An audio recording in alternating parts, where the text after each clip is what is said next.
नमस्कार। इस कथापटल पर आप सभी का हार्दिक स्वागत है।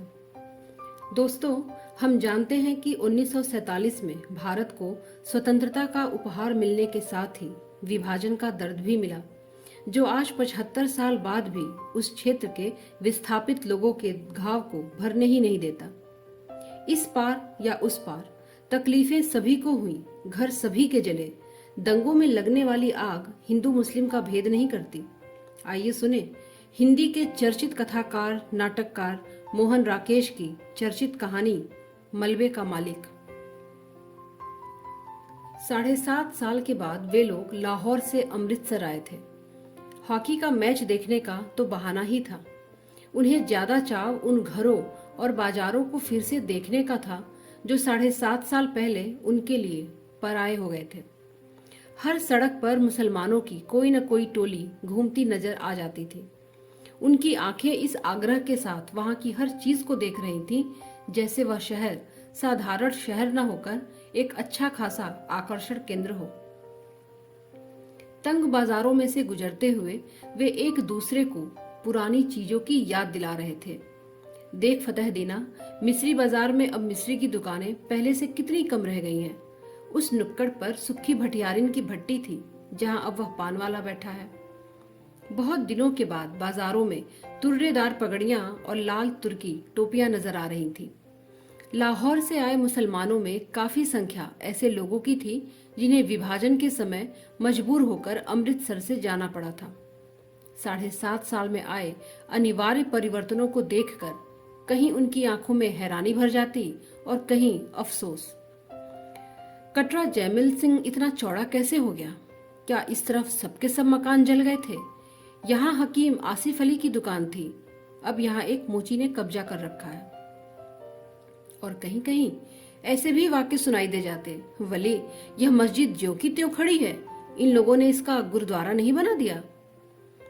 जिस रास्ते से भी पाकिस्तानियों की टोली गुजरती, शहर के लोग उस तरफ देखते रहते। कुछ लोग अब भी मुसलमानों को आते देखकर आशंकित से रास्ते से हट जाते, बल्कि दूसरे आगे बढ़कर उनसे बगलगीर होने लगते। ज्यादातर वे ऐसे ऐसे सवाल पूछते कि आजकल लाहौर का क्या हाल है, अनारकली में अब पहले जितनी रौनक होती है या नहीं। सुना है शाहालमी गेट का बाजार पूरा नया बना है। कृष्णानगर में तो कोई खास तब्दीली नहीं आई। वहां का रिश्वतपुरा क्या वाकई रिश्वत के पैसे से बना है? कहते हैं कि पाकिस्तान में अब बुर्का बिल्कुल उड़ गया है, यह सही है? इन सवालों में इतनी आत्मीयता झलकती थी कि लगता था लाहौर एक शहर नहीं, हजारों लोगों का सगा संबंधी है, जिसके हाल जानने के लिए वे उत्सुक हैं। लाहौर से आए लोग उस दिन शहर भर के मेहमान थे, जिनसे मिलकर और बातें करके लोगों को बहुत खुशी हो रही थी। बाजार बांसा अमृतसर का एक उजड़ा सा बाजार है, जहां विभाजन से पहले ज्यादातर निचले तबके के मुसलमान रहते थे। वहां ज्यादातर बांसों और शहतीरों की ही दुकानें थीं, जो सब की सब एक ही आग में जल गई थीं। बाजार बांसा की वह आग अमृतसर की सबसे भयानक आग थी, जिससे कुछ देर के लिए तो सारे शहर के जल जाने का अंदेशा पैदा हो गया था। बाजार बांसा के आसपास के कई मोहल्लों को तो उस आग ने अपनी लपेट में ले ही लिया था। खैर, किसी तरह वह आग काबू में आ गई थी, पर उससे मुसलमानों के एक एक घर के साथ हिंदुओं के भी घर जलकर राख हो गए थे। अब 7.5 साल में उनमें से कई इमारतें फिर से खड़ी हो गई थी, मगर जगह जगह मलबे के ढेर अब भी मौजूद थे। नई इमारतों के बीच बीच वे मलबे के ढेर एक अजीब वातावरण प्रस्तुत कर रहे थे। बाजार बांसा में उस दिन भी चहल पहल नहीं थी, क्योंकि उस बाजार के रहने वाले ज्यादातर लोग तो अपने मकानों के साथ ही शहीद हो गए थे, और जो बचकर चले गए थे उनमें से शायद किसी में भी लौट कर आने की हिम्मत नहीं रही थी। सिर्फ एक दुबला पतला बुढ़ा मुसलमान उस दिन उस वीरान बाजार में आया, और वहां की नई और जली हुई इमारतों को देखकर जैसे भूल भुलैया में पड़ गया। बाईं तरफ जाने वाली गली के पास पहुंचकर उसके पैर अंदर मुड़ने को हुए, मगर फिर वह हिचकिचाकर वहां बाहर ही खड़ा रह गया, जैसे उसे विश्वास ही नहीं हुआ कि यह वही गली है जिसमें वह जाना चाहता है। सब कुछ बदल गया, मगर बोलियां नहीं बदली। बुढ़े मुसलमान ने धीमे स्वर में अपने से कहा और छड़ी का सहारा लिए खड़ा रहा। उसके घुटने पाजामे से बाहर को निकल रहे थे। घुटनों से थोड़ा ऊपर शेरवानी में 3-4 पैबंद लगे थे। गली में से एक बच्चा रोता हुआ बाहर आ रहा था। उसने उसे पुचकारा, इधर आ बेटे, आ, तुझे एक चीज़ी देंगे, आ। और वह अपनी जेब में हाथ डालकर उसे देने के लिए कोई चीज ढूंढने लगा। बच्चा एक क्षण के लिए चुप हो गया, लेकिन फिर उसी तरह होठ बिसूर कर रोने लगा। एक 16-17 साल की लड़की गली के अंदर से दौड़ती हुई आई और बच्चे को बाह से पकड़कर गली में ले चली। बच्चा रोने के साथ साथ अब अपनी बाहें छुड़ाने के लिए मचलने लगा। लड़की ने उसे अपनी बाहों में उठाकर साथ सटा लिया और उसका मुंह चूमती हुई बोली, चुप कर कसम खाने, रोएगा तो वह मुसलमान तुझे पकड़कर ले जाएगा, चुप कर। बुढ़े मुसलमान ने बच्चे को देने के लिए जो पैसा निकाला उसे वापस जेब में रख लिया। सिर से टोपी उतारकर वहां थोड़ा खुजलाया और टोपी अपनी बगल में दबा ली। उसका गला खुश्क हो रहा था और घुटने थोड़े कांप रहे थे। उसने गली के बाहर की एक बंद दुकान के तख्ते का सहारा लिया और टोपी फिर से सिर पर लगा ली। गली के सामने जहां पहले ऊंचे ऊंचे शहतीर रखे रहते थे, वहां अब एक 3 मंजिला मकान खड़ा था। सामने बिजली के तार पर 2 मोटी मोटी चीलें बिल्कुल जड़ सी बैठी थीं। बिजली के खंभे के पास थोड़ी धूप थी। वह कई पल धूप में उड़ते जर्रों को देखता रहा। फिर उसके मुंह से निकला, या मालिक। एक नवयुवक चाबियों का गुच्छा घुमाता गली की तरफ आया। बुढ़े को वहां खड़े देखकर उसने पूछा, कहिए मियाँ जी, यहाँ किस लिए खड़े हैं? बुढ़े को छाती और बाहों में हल्की सी कपकपी महसूस हुई। उसने होठों पर जबान फेरी और नवयुवक को ध्यान से देखते हुए कहा, बेटे, तेरा नाम मनोरी है ना? नवयुवक ने चाबियों के गुच्छे को हिलाना बंद करके अपनी मुट्ठी में ले लिया और कुछ आश्चर्य के साथ पूछा, आपको मेरा नाम कैसे मालूम है? बुढ़े ने मुस्कुराने की कोशिश की। 7.5 साल पहले तो इतना सा था। आप आज पाकिस्तान से आए हैं? हाँ, पहले हम इसी गली में रहते थे। बुढ़े ने कहा, मेरा लड़का चिराग दीन तुम लोगों का दर्जी था। ओ, गनी मियाँ, मनोरी ने पहचान कर कहा। हाँ बेटे, मैं तुम लोगों का गनी मियाँ हूँ। चिराग और उसके बीवी बच्चे तो अब मुझे मिल नहीं सकते, मगर मैंने सोचा एक मकान की सूरत ही देख लूं। बुढ़े ने टोपी उतारकर सिर पर हाथ फेरा और अपने आंसुओं को बहने से रोक लिया। तुम तो शायद काफी पहले यहां से चले गए थे। मनोरी के स्वर में संवेदना भर आई। हाँ बेटे, मैं अकेला पहले निकलकर चला गया था। यहाँ रहता तो उसके साथ मैं भी। कहते हुए उसे एहसास हुआ कि यह बात उसे नहीं कहनी चाहिए। उसने बात को मुंह में रोक लिया, पर आंखों में आए आंसुओं को नीचे बह जाने दिया। मनोरी ने गनी की बाह अपने हाथ में ले ली। छोड़ो गनी मियाँ, अब उन बातों को सोचने में क्या रखा है। चलो तुम्हें तुम्हारा घर दिखा दूं। गली में खबर इस तरह फैली कि गली के बाहर एक मुसलमान खड़ा है और रामदासी के लड़के को उठाने जा रहा था। उसकी बहन वक्त पर उसे पकड़ लाई, नहीं तो वह उसे ले गया होता। यह खबर मिलते ही जो स्त्रियां गली में पीढ़े बिछाकर बैठी थीं, वे पीढ़े उठाकर घरों के अंदर चली गईं। गली में खेलते बच्चों को पुकार पुकार कर घरों के अंदर बुला लिया। मनोरी गनी को लेकर गली में दाखिल हुआ तो गली में सिर्फ एक फेरी वाला रह गया था, रखा पहलवान, जो कुएं पर उगे पीपल के नीचे बिखर कर सोया था। हाँ, घरों की खिड़कियों में से और किवाड़ों के पीछे से कई चेहरे गली में झांक रहे थे। दाढ़ी के सब बाल सफेद हो जाने के बावजूद चिरागदीन के बाप अब्दुल गनी को पहचानने में लोगों को कोई दिक्कत नहीं हुई। मनोरी ने दूर से एक मलबे की तरफ इशारा किया। वह था तुम्हारा मकान। गनी पल भर ठिठक कर फटी फटी आंखों से उस तरफ देखता रहा। बेटे और उसके बीबी बच्चों की मौत को वह काफी पहले स्वीकार कर चुका था, मगर अपने नए मकान को इस शक्ल में देखकर उसे जो झुरझुरी हुई, उसके लिए वह तैयार नहीं था। उसकी जबान पहले से और खुश्क हो गई और घुटने ज्यादा कांपने लगे। उसने अविश्वास के साथ पूछ लिया, यह मलबा? मनोरी ने उसके चेहरे के बदले हुए रंग को देखा। उसकी बाह को थोड़ा और सहारा देकर जड़ से स्वर में उत्तर दिया, तुम्हारा मकान उन्हीं दिनों जल गया था। गनी छड़ी के सहारे चलता हुआ किसी तरह मलबे के पास पहुंच गया। मलबे में अब मिट्टी ही मिट्टी थी, जिसमें से जहां तहां टूटी और जली हुई ईंटें बाहर झांक रही थी। लोहे और लकड़ी का सामान उसमें से कब का निकाला जा चुका था। केवल एक जले हुए दरवाजे का चौखट न जाने कैसे बचा रह गया था। पीछे की तरफ 2 जली हुई अलमारियां थीं, जिनकी कालिख पर अब सफेदी की हल्की हल्की तह उभर आई थी। उस मलबे को पास से देखकर गनी ने कहा, यह बाकी रह गया है। यह उसके घुटने जैसे जवाब दे गए। वह वहीं जले हुए चौखट को पकड़कर बैठ गया।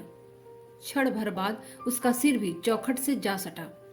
उसके मुंह से बिलखने की सी आवाज निकली, हाय चिराग।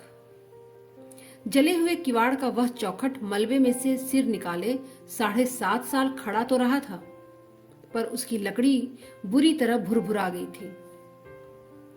गनी के सिर के छूने से उसके कई रेशे झड़कर आसपास बिखर गए। वह छिपने के लिए सुराख ढूंढता हुआ जरा सा सिर उठाता, पर कोई जगह न पाकर 2-1 बार सिर पटकने के बाद दूसरी तरफ मुड़ जाता।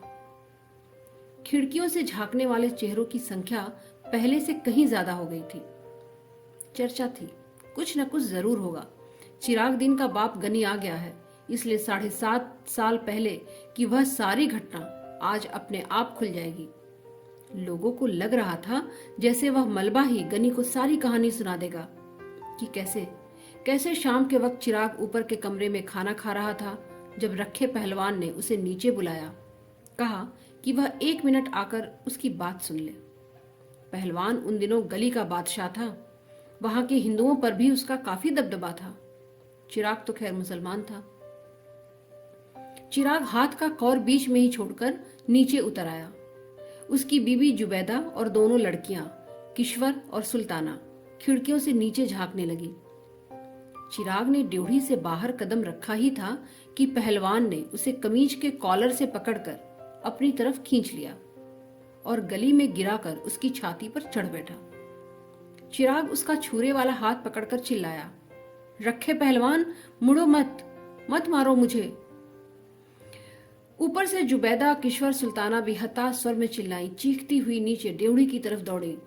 रखे के एक शागिर्द ने चिराग की जद्दोजहद करती बाहें पकड़ ली और रखा उसकी जांघों को अपने घुटनों से दबाए बोला, चीखता क्यों है? तुझे मैं पाकिस्तान दे रहा हूं, ले पाकिस्तान। और जब तक जुबैदा, किश्वर, सुल्ताना नीचे पहुंचती, चिराग को पाकिस्तान मिल चुका था। आसपास के घरों की खिड़कियां बंद हो गई थी। जो लोग इस दृश्य के साक्षी थे, उन्होंने दरवाजे बंद करके अपने को इस घटना के उत्तरदायित्व से मुक्त कर लिया। बंद किवाड़ों में भी उन्हें देर तक जुबैदा, किश्वर, सुल्ताना के चीखने की आवाजें सुनाई देती रहीं। रखे पहलवान और उसके साथियों ने उन्हें भी उसी रात पाकिस्तान दे दिया, मगर दूसरे तवील रास्ते से। उनकी लाशें चिराग के घर में न मिलकर बाद में नहर के पानी में पाई गई। 2 दिन चिराग के घर की छानबीन होती रही। जब उसका सारा सामान लूटा जा चुका, तो न जाने किसने उस घर को आग लगा दी थी। रखे पहलवान ने तब कसम खाई कि वह आग लगाने वाले को जिंदा जमीन में गाड़ देगा, क्योंकि उस मकान पर नजर रखकर ही उसने चिराग को मारने का निश्चय किया था। उसने उस मकान को शुद्ध करने के लिए हवन सामग्री भी ला रखी थी, मगर आग लगाने वाले का तब से आज तक पता नहीं चल सका। अब 7.5 साल से रखा पहलवान उस मलबे को अपनी जायदाद समझता आ रहा था, जहां न वह किसी को गाय भैंस बांधने देता, न ही खोमचा लगाने देता। उस मलबे से बिना उसकी इजाजत के कोई एक ईंट नहीं निकाल सकता था। लोग आशा कर रहे थे कि यह सारी कहानी जरूर किसी न किसी तरह गनी तक पहुंच ही जाएगी, जैसे मलबे को देखकर ही उसे सारी घटना का पता चल जाएगा। और गनी मलबे की मिट्टी को नाखूनों से खोद खोद कर अपने ऊपर डाल रहा था। दरवाजे के चौखट को बाह में लिए रो रहा था, बोल चिराग बोल, तू कहाँ चला गया? ओ किश्वर, ओ सुल्ताना, हाय मेरे बच्चों, गनी को पीछे क्यों छोड़ दिया? और भुरभुरे किवाड़ से लकड़ी के रेशे झड़ते जा रहे थे। पीपल के नीचे सोए रखे पहलवान को जाने किसी ने जगा दिया था या वह खुद ही जाग गया। यह जानकर कि पाकिस्तान से अब्दुल गनी आया है और अपने मकान के मलबे पर बैठा है, उसके गले में थोड़ा झाग उठा, जिससे उसे खांसी आई। मलबे की तरफ देखकर उसकी छाती से धौंकनी किसी आवाज निकली। गनी अपने मलबे पर बैठा है। उसके शागिर्द ने उसके पास आकर बैठते हुए कहा। पहलवान ने घरघराई आवाज में कहा, मलबा उसका कैसे है? मलबा हमारा है। मगर वह वहां बैठा है। बैठा है, बैठा रहे, तू चिलम ला। रखे की टांगे थोड़ी फैल गई। मनोरी ने अगर उसे कुछ बता दिया तो? लच्छे ने चिलम भरने के लिए उठते उसी रहस्यपूर्ण ढंग से रखे से कहा, मनोरी की क्या शामत आई है? लच्छा चला गया। कुएं पर पीपल की कई पुरानी पत्तियां बिखरी थी। रखा उन पत्तियों को उठा उठा कर अपने हाथों में मसलता रहा। जब लच्छे ने चिलम के नीचे कपड़ा लगाकर चिलम उसके हाथ में दी तो उसने कश खींचते हुए पूछा, और तो किसी से गनी की बात नहीं हुई? नहीं। ले। और उसने खांसते हुए चिलम लच्छे के हाथ में दे दी। मनोरी गनी की बाह पकड़े मलबे की तरफ से आ रहा था। लच्छा उकड़ू होकर चिलम के लंबे लंबे कश खींचने लगा। उसकी आंखें आधा क्षण रखे के चेहरे पर टिकती और आधा क्षण गनी की तरफ लगी रहती। मनोरी गनी की बाह थामे उससे एक कदम आगे चल रहा था, जैसे उसकी कोशिश हो कि गनी कुएं के पास से बिना रखे को देखे ही निकल जाए। मगर रखा जिस तरह बिखर कर बैठा था, गनी ने दूर से ही देख लिया। कुएं के पास पहुंचते न पहुंचते उसकी दोनों बाहें फैल गईं और उसने कहा, रखे पहलवान। रखे ने गर्दन उठाकर और आंखें जरा छोटी करके उसे देखा, पर बोला कुछ नहीं। रखे पहलवान, मुझे पहचाना नहीं? गनी ने बाहें नीची करके कहा, मैं गनी, अब्दुल गनी, चिरागदीन का बाप। पहलवान ने ऊपर से नीचे तक उसका जायजा लिया। अब्दुल गनी की आंखों में उसे देखकर एक चमक सी आ गई। सफेद दाढ़ी के नीचे उसके चेहरे की झुर्रियां भी कुछ फैल गई थी। रखे का निचला होठ फड़का। फिर उसकी छाती से भारी सा स्वर निकला, सुना गनिया। गनी की बाहें फिर फैलने को हुई, पर पहलवान पर कोई प्रतिक्रिया न देखकर उसी तरह रह गई। वह पीपल का सहारा लेकर कुएं की सिल पर बैठ गया। ऊपर खिड़कियों में चर्चा तेज हो गई। अब दोनों आमने सामने आ गए हैं तो बात जरूर खुलेगी। हो सकता है दोनों में गाली गलौज भी हो। अब रखा गनी को हाथ नहीं लगा सकता। अब वे दिन नहीं रहे। बड़ा मलबे का मालिक बनता था।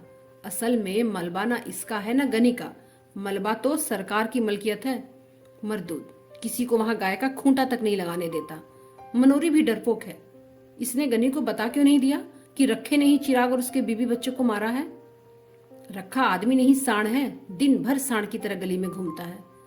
गनी बेचारा कितना दुबला हो गया है। दाढ़ी के सारे बाल सफेद हो गए हैं। गनी ने कुएं की सिल पर बैठकर कहा, देख रखे पहलवान, क्या से क्या हो गया। भरा पूरा घर छोड़कर गया था और आज यहाँ यह मिट्टी देखने आया हूं। बसे घर की यही निशानी रह गई है। तू सच पूछे तो मेरा तो यह मिट्टी भी छोड़कर जाने को मन नहीं करता। और उसकी आंखें फिर छलछला आईं। पहलवान ने अपनी टांगे समेट ली और अंगोछा कुएं की मुंडेर से उठाकर कंधे पर डाल लिया। लच्छे ने चिलम उसकी तरफ बढ़ा दी। वह कश खींचने लगा।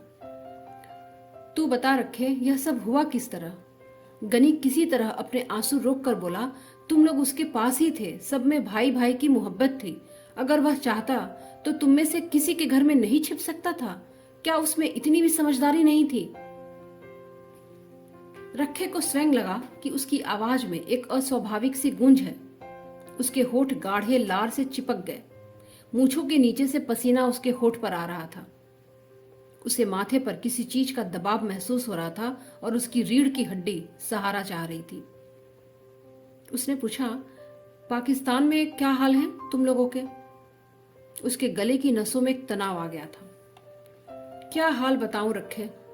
गनी दोनों हाथों से छड़ी पर बोझ डालकर झुकता हुआ बोला, मेरा हाल तो मेरा खुदा ही जानता है। चिराग वहां साथ होता तो और बात थी। मैंने उसे कितना समझाया था, मेरे साथ चला चल, पर वह जिद पर अड़ा रहा। नया नया मकान है, छोड़कर नहीं जाऊंगा। अपनी गली है, यहाँ कोई खतरा नहीं है। भोले कबूतर ने यह नहीं सोचा कि गली में खतरा ना हो, पर बाहर से तो आ सकता है। मकान की रखवाली के लिए चारों ने अपनी जान दे दी। रखे, उसे तेरा बहुत भरोसा था। कहता था कि रखे के रहते मेरा कोई कुछ नहीं बिगाड़ सकता, मगर जब जान पर बनाई तो रखे के रोके भी ना रुकी। रखे ने सीधा होने की चेष्टा की, क्योंकि उसकी रीढ़ की हड्डी बहुत दर्द कर रही थी। अपनी कमर और जांघों के जोड़ पर उसे सख्त दबाव महसूस हो रहा था। उसका सारा जिस्म पसीने से भीग गया था। गनी ने देखा कि पहलवान के होठ सूख रहे हैं और उसकी आंखों के इर्द गिर्द दायरे गहरे हो गए हैं। वह उसके कंधे पर हाथ रखकर बोला, जो होना था हो गया रखिया, उसे अब कोई लौटा थोड़ी ही सकता है। खुदा नेक की नेकी बनाए रखे और बद की बदी माफ करे। मैंने आकर तुम लोगों को देख लिया तो समझूंगा कि चिराग को देख लिया। अल्लाह तुम्हें सेहतमंद रखे। वह छड़ी के सहारे उठ खड़ा हुआ और चलते हुए कहा, अच्छा रखे पहलवान। रखे के गले से मध्यम सी आवाज निकली। अंगोछा लिए हुए उसके दोनों हाथ जुड़ गए। गनी हसरत भरी नजर से आसपास देखता हुआ धीरे धीरे गली से बाहर चला गया। ऊपर खिड़कियों में थोड़ी देर चर्चा चलती रही कि मनोरी ने गली से बाहर निकलकर जरूर गनी को सब कुछ बता दिया होगा कि गनी के सामने रखे का तालू कैसे खुश्क हो गया था। रखा अब किस मुंह से लोगों को मलबे पर गाय बांधने से रोकेगा। बेचारी जुबैदा, कितनी अच्छी थी वह। थोड़ी देर में स्त्रियां घरों से गली में उतर आईं। बच्चे गली में गुल्ली डंडा खेलने लगे। रखा गहरी शाम तक कुएं पर बैठा खंखारता और चिलम फूंकता रहा। कई लोगों ने वहां गुजरते हुए उससे पूछा, रखे शाह, सुना है आज गनी पाकिस्तान से आया था? हाँ, आया था। फिर कुछ नहीं, चला गया। रात होने पर रखा रोज की तरह गली के बाहर बाईं तरफ की दुकान के तख्ते पर आ बैठा। रोज वह रास्ते से गुजरने वाले परिचित लोगों को आवाज दे देकर पास बुला लेता था, मगर उस दिन वह वहां बैठा लच्छे को अपनी वैष्णो देवी की उस यात्रा का वर्णन सुनाता रहा जो उसने 15 साल पहले की थी। लच्छे को भेजकर वह गली में आया तो मलबे के पास लोकू पंडित की भैंस को देखकर आदत के मुताबिक उसे धक्के देकर हटाने लगा। भैंस को हटाकर सुस्ताने के लिए मलबे के चौखट पर बैठ गया। गली उस समय सुनसान थी। कमेटी की बत्ती न होने से शाम से ही अंधेरा हो जाता था। मलबे के नीचे नाली का पानी हल्की आवाज करता बह रहा था। रात की खामोशी को काटती हुई कई तरह की हल्की हल्की आवाजें मलबे की मिट्टी में से सुनाई दे रही थीं। एक भटका हुआ कौवा न जाने कहां से उड़कर उस चौखट पर आ बैठा। कौवे के वहां बैठते न बैठते मलबे के कोने में लेटा हुआ कुत्ता गुर्राकर उठा और जोर जोर से भौंकने लगा। कौवा उड़ गया। कौवे के उड़ जाने पर कुत्ता और नीचे उतर आया और पहलवान की तरफ मुंह करके भौंकने लगा। पहलवान उसे हटाने के लिए भारी आवाज में बोला, दूर दूर, मगर कुत्ता और पास आकर भौंकने लगा। पहलवान ने एक ढेला उठाकर कुत्ते की तरफ फेंका। कुत्ता थोड़ा पीछे हट गया, पर उसका भौंकना बंद नहीं हुआ। पहलवान कुत्ते को मां की गाली देकर वहां से उठ खड़ा हुआ और धीरे धीरे जाकर कुएं की सिल पर लेट गया। उसके वहां से हटते ही कुत्ता गली में उतर आया और कुएं की तरफ मुंह करके भौंकने लगा। काफी देर भौंकने के बाद जब उसे गली में कोई प्राणी चलता फिरता नजर नहीं आया तो वह एक बार कान झटक कर मलबे पर लौट गया और वहां कोने में बैठकर गुर्राने लगा।